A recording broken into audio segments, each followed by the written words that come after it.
안녕하세요. 36회 공인중개사 준비하시는 분들 반갑습니다. 자, 오늘은 부동산 학개론 박문갑 김백중 교수님께 배운 내용 토대로 해서 참고할 사항 알려드려보도록 하겠습니다. 자, 탄력성 결정 요인입니다.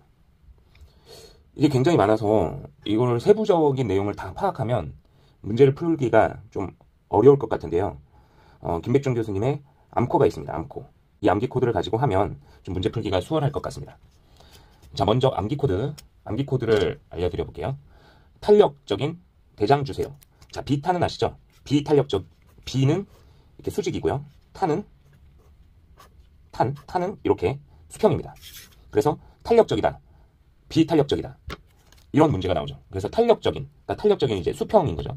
그래프 수평을 생각하시고 풀면 되겠습니다. 탄력적인 대장 주세요. 자, 대가 뭐냐? 대체제의 유무에 따라서 비탄력적인 것과 탄력적인 것으로 나눌 수가 있습니다. 대체제가 많을수록, 그러니까 선택의 폭이 넓을수록 탄력적인 것이죠. 그러니까 대체제가 있고 보완제가 있습니다. 그럼 아파트의 대체제는 빌라이죠. 그러면 그러니까 아파트를 살 때 빌라가 많을수록 탄력적이라는 거죠. 탄력적인 것은 이제 가격이 아니라 양입니다. 탄력적인 것은 무조건 수요량, 공급량, 이런 거래량, 이 양을 얘기할 때 탄력적인 표현을 씁니다. 그래서 대체제가 많을수록, 선택의 폭이 많을수록 거래량이 많아진다는 거죠. 공급량이 많아진다는 거고 수요량이 많아진다는 겁니다. 자, 장기일수록, 가수 장기화도 있죠. 장기일수록, 대체제가 많을수록 장기일수록 장기 공급이 단기 공급보다 더 탄력적입니다. 그러니까 부동산을 살까 말까 이러한 관찰 기간이 길어질수록, 그리고 생산 기간이 짧을수록 탄력적입니다. 그러니까 단기보다는 장기적으로 갈수록 탄력적입니다. 그리고 주거용이 상업용보다 탄력적입니다. 이 탄력도는 부동산의 용도에 따라 달라지는데요. 주거용 부동산이 상업용 부동산보다 탄력적입니다. 또는 주거용 부동산이 공업용 부동산보다 탄력적입니다. 그러니까 공장보다 아파트가 더 탄력적이라는 거죠. 그러니까 공장보다 아파트가 더 많이 팔린다는 겁니다. 거래도 더 많고요. 당연한 얘기죠. 공장이 팔리는 것보다 아파트 팔리는 게 더 많죠. 세분화 될수록 탄력적입니다. 단다다공 아시죠? 연세 가다, 연립주택, 다세대주택, 다중주택, 다가구주택, 단독주택이냐 공동주택이냐, 연립주택, 다세대주택은 공동주택, 다가구주택, 다중주택은 단독주택. 주택시장은 단독주택, 다가구주택, 아파트, 연립, 다세대 등으로 이렇게 세분화되어 있는데요. 이렇게 세분화가 될수록 탄력적이라는 거죠. 세분화가 된다는 거는 선택의 폭이 넓어진다는 거죠. 예를 들어서 분식집에 갔을 때 메뉴가 굉장히 많잖아요.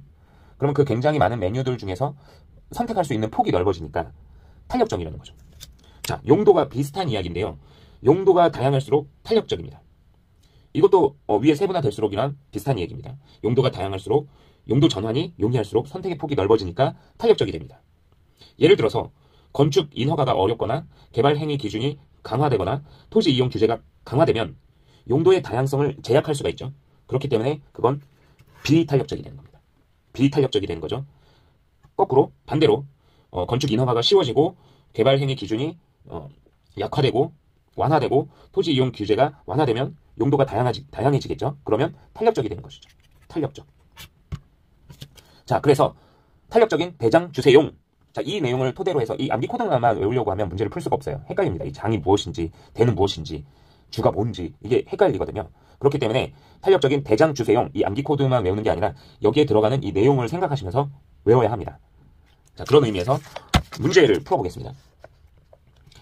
23회 때 기출문제가 이렇게 나옵니다. 요즘은 조금 더 난해하게 나오기 때문에, 지문들이 난해하게 나오기 때문에 암기 코드만 가지고는 안 되고 내용을 아셔야 합니다. 자, 부동산의 수요의 가격 탄력성에 관한 일반적인 설명으로 틀린 것. 이 탄력성에 관한 내용이죠. 자, 수요의 가격 탄력성은 이 주가 나옵니다. 주거용 부동산에 비해 특정 입지 조건을 요구하는 공업용 부동산에서 더 탄력적이다. 그러니까 국어를 잘 하셔야 됩니다. 주거용 부동산에 비해 공업용 부동산이 더 탄력적이다 그러면은 공업용이 더 탄력적이라는 얘기잖아요. 이게 틀렸죠. 대장 주세용. 주거용 부동산이, 그러니까 공장보다 아파트가 더 많이 팔려야 되는데 이 얘기는 아파트보다 공장이 더 많이 팔린다는 얘기잖아요. 틀린 거예요. 그럼 정답은 1번입니다. 2번 보실까요? 부동산 수요의 가격 탄력성은 대체제의 존재 유무에 따라 달라질 수 있다. 자, 지문이 이렇게 난해하게 나온다는 거죠. 대체제가 많을수록 탄력적인 거죠. 그러면 대체제의 존재 유무에 따라 비탄인지 탄력적인지 알 수가 있다는 거잖아요. 그러니까 대체제의 존재 유무에 따라 달라질 수가 있는 거죠. 대체제가 없으면 비탄력적이니까. 자, 부동산의 용도 전환이 용이하면 할수록 부동산 수요의 가격 탄력성이 커진다. 그럼 탄력적인 얘기라는 거잖아요. 대장, 주세, 용. 용도가 다양할수록 세분화될수록 선택의 폭이 넓어지니까 탄력성이 커지는 거죠. 부동산 수요의 가격 탄력성은 단기에서 장기로 갈수록, 자, 장기가 더 탄력적이라는 거죠. 부동산 수요의 가격 탄력성은 부동산을 지역별, 용도별 세분화될 수. 그러니까 3번이랑 5번이랑 비슷합니다. 비슷한 내용이에요. 용도 전환이 용이할수록, 용도가 다양할수록 선택의 폭이 넓어지니까. 부동산을 지역별, 용도별 세분화할수록, 세분화가 될수록 선택의 폭이 넓어지니까. 결론은 이 두 가지는 같은 결론이에요. 세분화될수록 용도가 다양할수록 선택의 폭이 넓어진다. 김밥 천국에 갔을 때 김밥도 있고 떡볶이도 있고 라볶이도 있고 메뉴가 다양하니까 고객의 선택의 폭이 넓어지잖아요. 그러니까 수요의 탄력성이 커지는 거죠. 탄력성이 커진다. 선택의 폭이 넓어진다. 거래량이 많아진다. 수요량이 공급량이 증가된다. 이게 다 똑같은 얘기라는 거죠. 그래서 정답은 1번이고 대장, 주세, 용. 대장, 주세, 용. 이게 뭐냐? 대체재가 많을수록 장기적일수록 주거용이 상업용보다 세분화될수록 용도가 다양할수록 용도 전환이 용이할수록. 자, 그래서 이렇게 하시면 이러한 비슷한 문제가 나왔을 때 한 문제를 거뜬하게 푸실 수가 있을 것 같습니다. 자, 제가 이 영상을 찍는다고 걱정하시는 분들이 있는데 이 영상을 촬영하면서 제가 더 많이 공부를 하게 되니까 공부에는 지장이 없습니다. 걱정해 주셔서 감사한데 그런 걱정은 안 해주셔도 됩니다. 왜냐면 공부를 더 많이 하게 되니까 원래 그런 얘기가 있습니다. 가르치는 것이 배우는 것보다 더 많이 배우게 된다. 이런 비슷한 얘기가 있습니다. 네, 감사합니다. 안녕하세요. 36회 공인중개사 준비하시는 분들 반갑습니다. 오늘은 민법입니다. 민법 법률 행위의 해석인데요. 자, 법률 행위의 해석 박문각 민법 김덕수 교수님께 배운 내용을 토대로 해서 간단하게 설명을 드려보도록 하겠습니다. 자, 법률 행위의 해석 크게 두 가지가 있습니다. 자연적 해석과 규범적 해석. 세 가지가 있습니다. 보충적 해석인데 주로 자연적 해석이나 규범적 해석이 시험에 잘 나오고요. 오늘은 자연적 해석. 자연적 해석은 뭐냐면 표시된 문자, 그러니까 쉽게 말하면 뭐 Y토지로 표시를 했다. 그 표시된 문자 언어적 의미에 구속되지 않고 표의자의 실제 의사. 표의자는 표시는 Y표시로 돼 있지만 예를 들어서 사려고 하는 사람이 실제 의사를 X토지에다가 진위를 밝혔다. 그러면 X토지가 유효가 되는 거죠. 답을 이미 지금 불러드린 것 같은데 쉽게 말하면 그겁니다. 자연적 해석은 뭐냐면 자연적 해석이 문제에 나오면 굉장히 이렇게 지문도 길고 까다롭게 나올 수 있습니다. 어떤 건 무효고 어떤 건 유효냐. 그런데 표시된 게 중점이 아니라 나의 내심적 효과의사 진위가 중요하다는 거죠. 이제 한번 사례를 보겠습니다. 이거는 이렇게 설명이 길 수밖에 없습니다. 너무 짧아도 이해하기가 굉장히 어렵습니다. 자, 매도인 갑이죠. 매수인은 을이에요. 그러면 자연적 해석은 이 을의 의사가 중요하다는 거죠. 이 을의 표의자의 진위에 따른 법률 효과. 자, 매수인 을은 지번 969-36이죠. 36번지에 있는 X토지. 그럼 일단은 X토지에다가 별 표시를 합니다. X토지를 같이 둘러보고 그 토지를 매매 목적물로 하는 매매 계약에 합의를 하였으나 이제 여기서부터 이제 꼬아지는 거죠. 이게 공식처럼 풀어야 됩니다. 공식처럼. 그 목적물의 지번에 관하여 착오를 일으켰습니다. 착오를 일으켜 지번이 969-39번지로 되어 있는 갑소유의 Y토지. 그러니까 을은 황당한 거죠. X토지를 보러 갔는데 착오를 일으켜서 Y토지의 매매의 목적물로 표시를 한 거죠. 그러니까 매매 계약서에 작성을 어떻게 했냐면 분명히 X토지를 봤는데 Y토지에다가 살려는 마음도 없는 Y토지에다 작성까지 한 거예요. 그러면 이럴 때 굉장히 이제 민법으로 보면 복잡해지는 거죠. 그 후 을 앞으로 Y토지에 대해 Y토지가 또 나와요. Y토지에 대해 그러니까 여기다 Y토지를 X자를 치고 가야 됩니다. 지문에다가 크게 그냥 Y토지는 X다. 나는 X토지 보러 갔지 Y토지 보러 간 거 아니다. 작성만 Y토지로 한 거다. 그러니까 Y토지는 무효예요. Y토지 X를 크게 해야 돼요. 그런데 여기서 다시 한번 꼬여지죠. Y토지에 대하여 소유권 이전 등기까지 이루어진 거예요. 된 거예요. 을은 이를 다시 제3자가 또 나와요. 병에게 처분하고 소유권 이전, 그러니까 굉장히 복잡해진 거죠. 을은 처음에 X토지를 봤는데 X토지를 보고 합의까지 했는데 착오를 일으켜서 갑소유의 Y토지를 매매의 목적물로 표시를 해서 작성까지 하고 을 앞으로 Y토지에 대하여 등기까지 맞추고 또 그 Y토지를 병에게 파는 거예요. 굉장히 복잡하죠. 이걸 공식처럼 풀지 않으면 이건 도저히 풀 수가 없습니다. 그러면 이렇게 공식으로 풀어내는 거죠. 민법 공식. 엑스토지는 유효예요. 엑스토지는 유효. 자연적 해석이니까 을의 실제 매매 의사가 중요하다는 거죠. 엑스토지를 처음에 보러 갔으니까요. 엑스토지 유효, Y토지 무효다. 그리고 여기서 중요한 건 차고 취소 없다예요. 차고 취소 없다. 아무리 억울해도 차고로 취소를 할 수는 없다. 이 세 가지만 알고 이 세 가지를 적어놓고 이러한 질문이 나왔을 때 이 세 가지를 적고 푸시면 굉장히 쉽고 빠르게 푸실 수 있습니다. 자, 그렇게 되는지 한번 보겠습니다.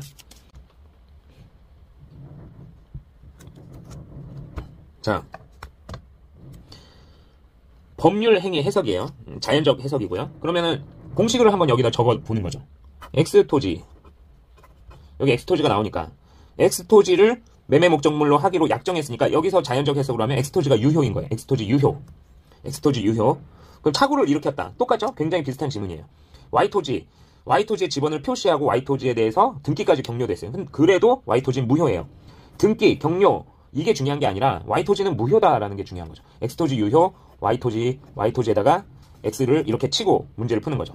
그러면 갑과 을 간의 X토지에 대한 매매 계약은 유효다. X토지 별표돼 있죠? X토지 유효예요. 그럼 을은 갑에 대해 X토지에 대한 소유권 이전 등기를 청구할 수 있다. X토지 유효니까 이전 등기 청구할 수 있어요. 자, 차고 취소 없다. 자, 마지막 세 번째. 차고 취소 없다. 차고 취소 없다. 마지막 세 번째 공식이죠. 자, 보시면 X토지 유효, Y토지 무효, 차고 취소 없다. 차고를 이유로 취소할 수가 없는 거예요. 차고를 이유로 취소할 수가 없는 거예요. 뭐 이 다음 단원에서는 차고 취소할 수 있는 경우들이 나와요. 근데 하지만 이러한 사례에서는 차고 취소 없다. 그리고 을은 현재 X토지, Y토지 어느 토지도 소유권을 취득하지 못한 상태다. 당연하죠. 왜냐면 자, X토지는 등기를 안 했어요. 그러니까 Y토지는 등기를 했지만 무효예요. 그러니까 어느 것 하나도 아직 취득은 하지 못한 거예요. 계약은 유효, 야유. 계약은 유효예요. 계약은 유효지만 어떤 누구도 을은 X토지나 Y토지 둘 중 어느 하나도 취득은 하지 못한 상태다. 자, 여기서 이제 꼬시려고 나오는 문구가 나오죠. 선의는 모르는 사람이잖아요. 악의는 아는 사람이고. 근데 선의를 보통 뭐 착한 사람 이렇게 착각하실 수도 있는데 선의가 나오면 선의는 취득하지 이렇게 판단을 하실 수가 있어요. 하지만 여기서는 아예 무효예요. Y토지 무효죠. 무효기 때문에 악이든 선이든 제3자 병은 Y토지의 소유권을 취득하지 못해요. Y토지뿐만 아니라 X토지도 취득하지 못하죠. X토지는 계약만 유효지 X토지에 대해서는 등기가 격려되지 않았으니까. 그러나 이러한 문제는 누가 뭘 취득했다. 무조건 X를 표시하고 가야 된다. 그리고 차고 취소 없다. 처음에 보러 간 땅 그 땅이 네 땅이다. 그리고 계약서에 써져 있는 땅은 네 땅이 아니다. 무효다. 이렇게 푸시면 되겠습니다. X토지 유효, Y토지 무효. Y토지 무효니까 제3자가 선이든 악이든 무효. 취득 못한다. 차고를 이유로 취소할 수 없다. 이렇게 푸시면 정답 5번이죠. 한 문제를 정말 거뜬히 푸실 수 있습니다. 감사합니다. 안녕하세요. 36회 공인중개사 준비하시는 분들 반갑습니다. 자, 오늘은 공인중개사법 협회에 통보하는 내용입니다.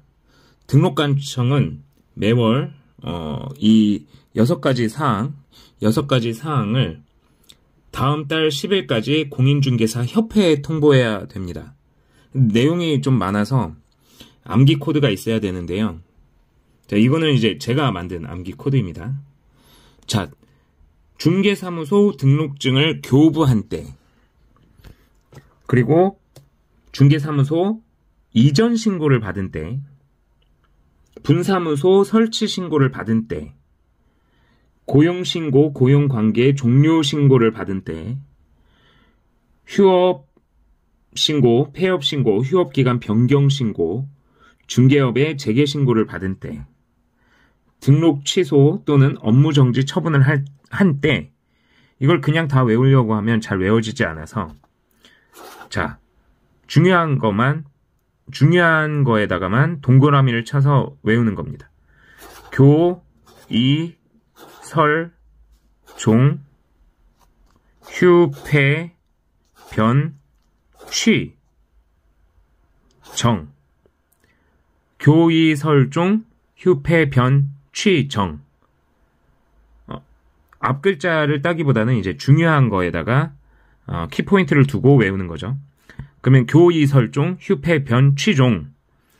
등록증 교부한 때, 이전 신고 받은 때, 분사무소 설치 신고를 받은 때, 고용신고 종료 신고받은 때, 휴업, 폐업, 휴업기간 변경, 재개 신고받은 때, 등록 취소나 업무정지 처분한 때.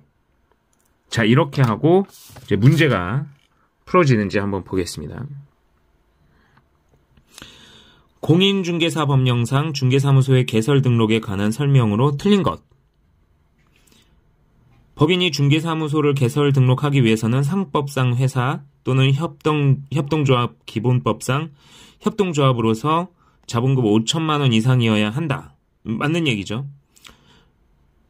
공인중개사 또는 법인이 아닌 자는 중개사무소의 개설 등록을 신청할 수 없다. 이제 맞는 얘기고요. 개업공인중개사는 다른 개업공인중개사의 소속 공인중개사, 중개보조원이 될 수 없다.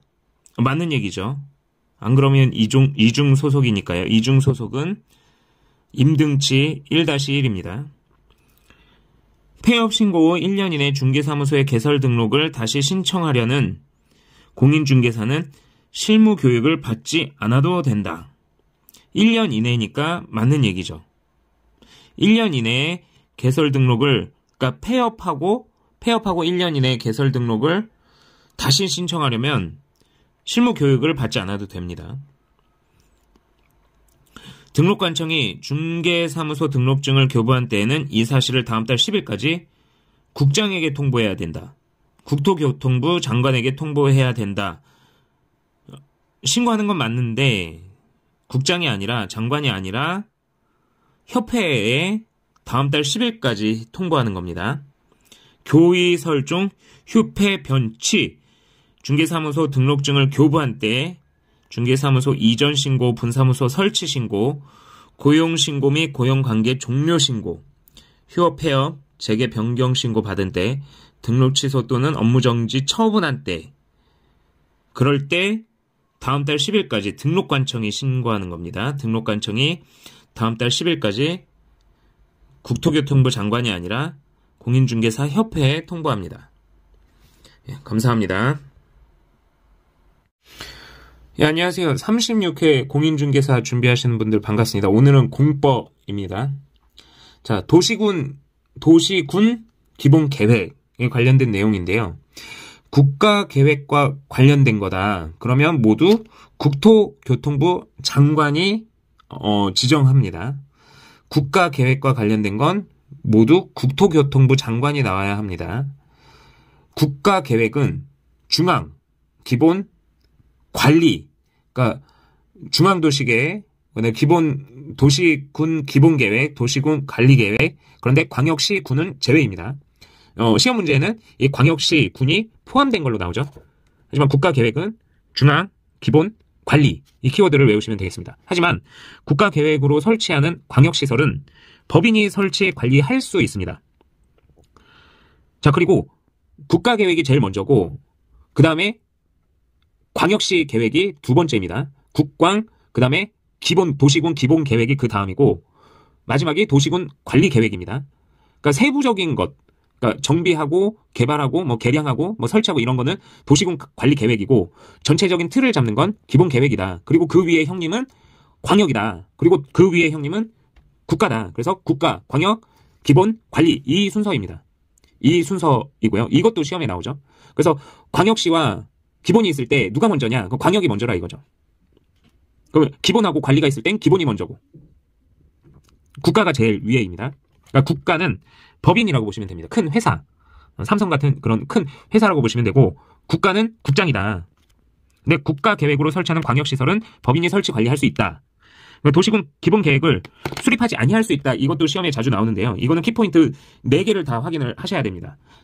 수도권에 속하지 아니하고 광역시와 경계를 같이 하지 아니하는 인구 10만 이하 시 또는 군, 인구 10만 이하인 시 또는 군은 도시군 기본계획을 수립하지 아니할 수 있습니다.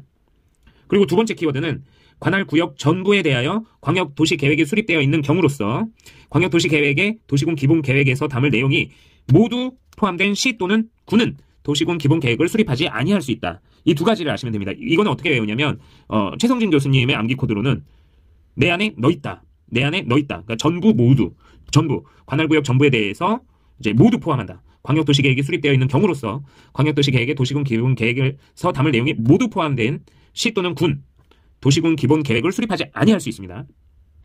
이렇게 하면 한 3, 4문제 정도 다 푸실 수가 있습니다.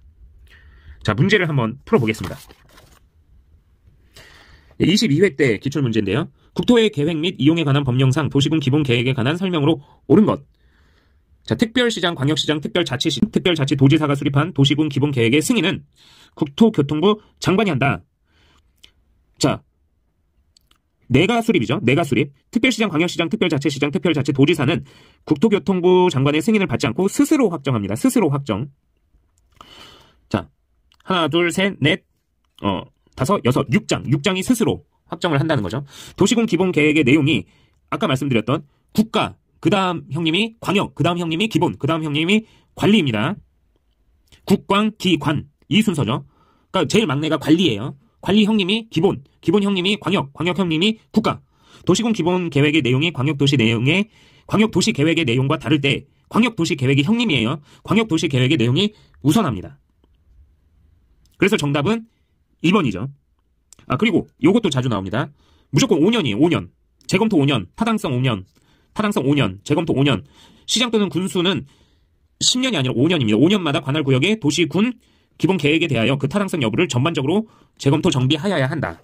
자, 이렇게 한 문제를 맞추실 수가 있고요.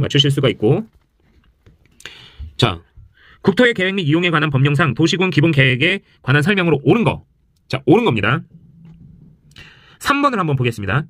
수도권 정비계획법에 의한 수도권에 속하지 아니하고, 첫 번째 포인트 나왔죠. 아니하고 포인트. 광역시와 경계를 같이 하지 아니하고, 두 번째 포인트 아니하고, 10만이야 시군. 이게 나와야 돼요.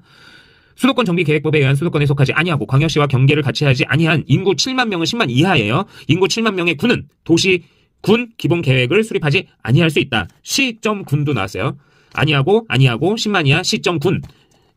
여기서 이제 바꿔낼 수가 있다는 거죠. 시군이 안 나온다거나 하나는 아니하고인데 광역시와 경계를 같이 한다거나 아니면 이 지문이 아예 안 나올 수도 있어요. 근데 이 4개 포인트가 다 나와야 돼요. 아니하고 10만 이하 시 또는 군. 그러면 도시군 기본 계획을 수립하지 아니할 수 있습니다. 그럼 만약에 여기서 시험 문제를 다르게 낸다면 수도권 정비계획법에 의한 수도권에 속한 광역시와 경계를 같이 하지 아니한 인구 7만 시 또는 군 이렇게 나올 수도 있다는 거죠. 자, 이렇게 해서 또 한 문제를 푸실 수가 있습니다. 감사합니다. 안녕하세요. 36회 공인중개사 준비하시는 분들 반갑습니다. 오늘은 공시법 지적측량의 절차입니다. 지적측량의 절차. 자, 굉장히 많은데요. 이거를 그대로 다 외우면 외우기가 쉽지 않습니다. 자, 저 박윤모 선생님께 배우고 있고요. 방문가 박윤모 선생님의 공시법. 자, 뭐 이거는 암기 코드는 따로 없습니다. 이거 암기 코드로 하는 게 더 복잡하고요. 어차피 다 이 내용 속에 이 키워드들이 다 들어가 있습니다. 그래서 항상 키워드를 중심으로 문제를 파악하는 게 중요합니다. 근데 딱 한 가지, 기초 측량은 지적 기준점이라는 키워드가 있습니다. 이 내용이 뭐냐면 일단 내용을 알려드릴게요. 지적 기준점을 정하기 위하여 측량이 필요한 때는 기초 측량, 지적 공부 시 복구, 지적 공부의 복구 시 측량이 필요할 때는 복구 측량, 신규 등록 시 측량이 필요할 땐 신규 등록 측량, 등록 전환 시 측량이 필요할 땐 등록 전환 측량, 토지의 분할 시 측량이 필요할 땐 분할 측량, 바다로 된 토지의 등록 말소가 필요할 때 등록 말소 측량, 지적 공부의 등록사항 정정 시 측량이 필요할 땐 등록사항 정정 측량, 축척 변경 시 측량이 필요한 땐 축척 변경 측량. 예전에 축적이라고 한번 기출돼가지고 이 문제가 다 통과가 된 적이 있었죠. 축척입니다. 이 발음하기가 어렵습니다. 축적이 아니라 축척. 도시개발 사업 등으로 인한 토지의 이동 시 측량이 필요할 땐 지적 확장 측량. 이거는 이제 지적 확정이란 키워드가 아니라 도시개발. 그러면 이 두 가지만 잘 외우면 됩니다. 기준은 기초. 기준 하면 기초. 개발 하면 확정. 기준, 기초, 개발, 확정. 도시 개발 사업 등으로 인한 토지 이동 시 측량이 필요할 때가 지적 확정이기 때문에 나머지는 다 내용 속에 키워드가 있잖아요. 그런데 기초 측량과 지적 확정 측량은 키워드를 외워야 되는데, 기준은 기초를 쌓아야 그게 기준이 되겠죠. 도시 개발을 할 때는 지적 확정을 해야겠죠. 개발을 할 땐 확정, 기준을 할 땐 기초, 기초, 개발, 확정, 기준, 기초, 개발, 확정. 나머지는 다 딱 보면 딱 알 수가 있습니다. 복구가 들어가니까 복구 측량, 신규가 들어가니까 신규, 전환이 들어가니까 전환, 분할이 들어가니까 분할, 말소 들어가니까 말소, 정정 들어가니까 정정, 축척 들어가니까 축척. 그리고 중요한 건 이 네 가지입니다. 검사 측량이고요. 경계 보건 보건이고, 지적 현황이고, 지적 제조사 측량입니다. 근데 중요한 건 그게 중요한 게 아니라 검사 측량과 제조사는 검사 측량과 제조사는 의뢰를 할 수가 없습니다. 검사 측량과 제조사, 검사 측량과 제조사 측량은 토지 소유자 등 이해관계인이 지적 측량 수행자에게 의뢰를 할 수가 없습니다. 이 의뢰를 할 수 없다가 중요합니다. 검사 제조사 의뢰 X, 검사 제조사 의뢰 X. 그리고 경계 보건 측량과 지적 현황 측량은 검사를 할 수가 없습니다. 검사를 할 수가 없습니다. 검사를 받지 않습니다. 경계 보건 측량과 지적 현황 측량은 측량 성과에 대한 검사를 받지 않습니다. 보건 현황 검사 X, 보건 현황 검사 X, 검사 제조사 의뢰 X. 이게 시험 문제에 잘 나온다는 거죠. 그러면 여기 이 많은 것들 중에서 외울 거는 딱 4가지입니다. 기준, 기초, 도시개발 확정, 검사 제조사 의뢰 X, 보건 현황 검사 X. 이 4가지만 외우고 이게 암기 코드가 되는 거죠. 이 4가지만 외우고 있으면 문제를 풀 수 있는지 한번 보겠습니다. 자, 공간 정보의 구축 및 관리 등에 관한 법령상 토지 소유자 등 이해관계인이 지적 측량 수행자에게 지적 측량을 의뢰가 나왔습니다. 의뢰가 나올 수도 있고 검사가 나올 수도 있잖아요. 여기는 의뢰가 나왔어요. 의뢰는 뭐라고 그랬죠? 자, 검사 제조사 의뢰 X, 보건 현황 검사 X. 그러면 검사 제조사 의뢰 X, 의뢰 X. 문제는 의뢰자잖아요. 그러면 의뢰하여야 하는 경우가 아닌 거니까 정답은 기억과 리을로 정답입니다. 검사, 제조사, 의뢰 X. 자, 이렇게 하시면 되겠습니다. 자, 이렇게 문제를 하나만 더 풀어볼까요? 자, 공간 정보의 구축 및 관리 등에 관한 법령상 지적 측량을 하여야 하는 경우가 아닌 것. 그럼 아까 이거는 다 지적 측량을 하여야 하는 경우죠. 그러면 이걸 보고 하면 되겠죠. 지적 측량 성과를 검사한다. 지적 측량 성과 검사. 경계점을 지상에 복원한다. 자, 경계 복원 측량. 지상 건축물 등의 현황을 지적도 및 임야도에 등록된 경계와 대비하여 표시하는 데 필요한 경우, 위성 기준점 및 공공 기준점을 설치하는 경우. 자, 등록 말소 나왔어요. 말소 나왔고, 현황 나왔고, 복원 나왔고, 검사 나왔어요. 자, 이렇게 키워드로 딱딱딱딱 찾을 수 있어야 합니다. 자, 검사 측량 나왔죠. 검사, 복원, 현황. 검사 측량, 검사 제조사는 의뢰가 또 X고요. 지적 측량 검사 이거랑 또 같죠. 자, 그러면 정답은 4번이죠. 나머지는 다 키워드로 찾아내는데 위성 기준점은 이 키워드에 없습니다. 여기 위성이란 글자가 없잖아요. 기초, 복고, 등록, 전환, 분할, 말소, 정정, 축척, 확정, 검사, 보건, 현황, 제조사. 요렇게 키워드로 검사, 보건, 현황, 말소. 근데 4번은 위성 기준점은 없다. 그렇기 때문에 아닌 것은 4번입니다. 이렇게 두 문제를 해결하실 수가 있습니다. 감사합니다. 예, 안녕하세요. 36회 공인중개사 준비하시는 분들 반갑습니다. 오늘 세법인데요. 방문각, 공인중개사 방문각 하원진 교수님께 배우고 있습니다. 그 내용 참고해서 한번 저도 공부할 겸 알려드려 보도록 하겠습니다. 자, 지방세 부과 제척 기간입니다.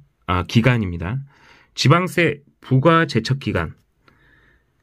사기 또는 부정은 10년이고요.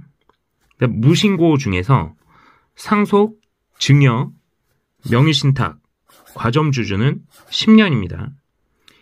1외의 경우, 그러니까 상증, 명과, 상속, 증여, 명의신탁, 약정, 과점주주 외의 경우는 7년입니다. 그 밖의 경우는 5년입니다. 자, 이거를 그냥 외우기보단 일단은 이해를 먼저 하고, 그 다음에 암기 코드가 또 필요하겠죠. 40에 무 7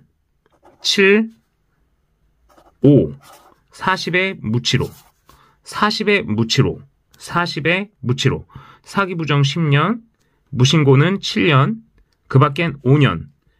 그런데 무신고 중에 7년이 아닌 경우, 그러니까 10년으로 보는 거죠. 상속, 증여, 명의신탁, 약정, 과점주주는 10년이다.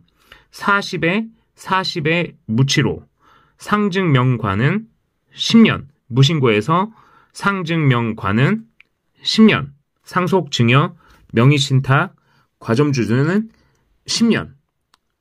국세 부과 제척 기간입니다. 국세 부과 제척 기간도 내용은 같습니다. 부정은 10년, 역외 거래는 15년이고요. 역외 거래는 15년입니다. 역외 거래보다 부정 10년, 부정 10년 이게 더 중요하죠. 무신고는 7년입니다. 무신고는 7년, 역외 거래는 10년입니다. 그리고 그 밖에 5년, 역외 거래는 7년입니다. 자, 국세 부과 제척 기간도 부정 10년, 무신고 7년, 그 밖에 5년. 자, 비슷하죠? 지방세 부과 제척기간 40에 무 7호, 무 7, 그 밖에 5년. 사기부정 10년, 무신고 7년, 그 밖에 5년인데 무신고에서 상증명과, 상속증여, 명의신탁, 과점주주는 10년, 그 밖에는 5년. 구세 부과 제척기간도 부정은 10년, 무신고 7년, 그 밖에 5년. 자, 이렇게 하고 문제를 풀어보겠습니다. 그리고 조세 징수권 소멸 시효입니다. 조세 징수권의 소멸 시효. 지방세는 5천만 원 이상은 소멸 시효 기간이 10년입니다. 국세는 5억 원 이상은 10년입니다. 그러니까 국세가 더 금액이 커야겠죠? 그러니까 5라는 숫자는 똑같습니다. 5라는 숫자 똑같고 10년이라는 숫자 똑같습니다. 지방세는 금액이 국세보다 작아야 되니까 5천만 원이고 5천만 원의 10배, 국세는 5천만 원의 10배다. 그래서 국세는 5억, 지방세는 5천만 원, 소멸시효는 10년입니다. 국세는 5억 원 이상이 10년, 지방세는 5천만 원 이상이 10년, 외의 경우는 다 5년입니다. 그러니까 5억 원 이상이 아닌 경우, 5천만 원 이상이 아닌 경우는 다 5년이죠. 지방세 5천, 국세 5억, 지방세 5천, 국세 5억, 소멸시효는 10년이다. 그 외는 5년이다. 이렇게 하고 한 문제 풀어보겠습니다. 자, 2010년 21회 기출문제입니다. 사기 나왔습니다. 사기가 나오면 부정한 행위도 따라 나오겠죠. 사기나 부정이죠. 사기나 부정. 사기나 그 밖에 부정한 행위로 주택의 양도소득세를 포탈하는 경우 국세 부과의 제척기간이 나왔어요. 제척기간 40의 무7호를 한번 적어보겠습니다. 40의 무7, 그 밖에 5년. 사기 부정 10년, 무신고 7년. 무신고 중에서 상증명과 상속증여, 명의신탁 약정, 과점주주는 10년이고 그 외 무신고는 7년, 그 밖에는 5년. 자, 그러면 사기 부정 나왔으니까 10년입니다. 역의 거래는 아니라고 했어요. 역의 거래는 아니고 자, 국세 부과의 제척 기간입니다. 지방세가 아니라 국세예요. 국세는 역의 거래가 있었죠. 근데 다행히 여기서 역의 거래는 아니라고 했어요. 사기 부정에 만약에 역의 거래다라고 했으면 국세 부과 제척 기간에는 역의 거래가 15년, 10년, 7년이에요. 자, 그래서 그냥 무조건 외우는 것보다 이해를 하면서 하는 게 좋겠습니다. 국세 부과 제척 기간을 물었고 지방세에는 역의 거래가 없어요. 국세 부과 제척 기간에서 역의 거래는 그 밖에부터 7년, 10년, 15년 이렇게 올라가면 되겠습니다. 그럼 사기 부정이 제일 높은 거니까 만약에 역의 거래라고 했으면 10년이 아니라 15년이 되겠죠. 역의 거래니까. 근데 국세에서 역의 거래가 아니니까 지방세랑 똑같습니다. 40의 무7호, 사기 부정 10년. 그래서 정답은 4번입니다. 자, 이렇게 한 문제 푸시면 되겠습니다. 감사합니다.